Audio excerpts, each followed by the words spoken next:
In this tutorial I will tell you how to uninstall Microsoft Edge in Windows 11.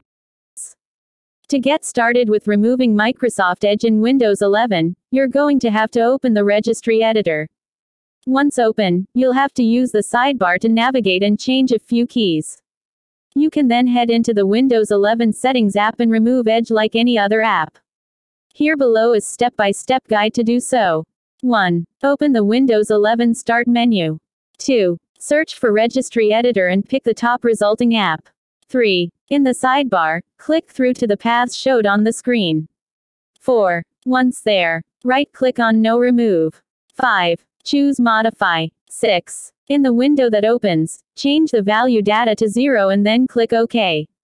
7. Close the Registry Editor. 8. Open the Windows 11 Settings app with Windows key and I.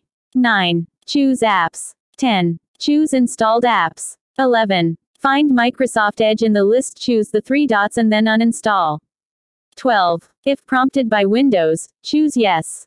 Your PC will remove Microsoft Edge.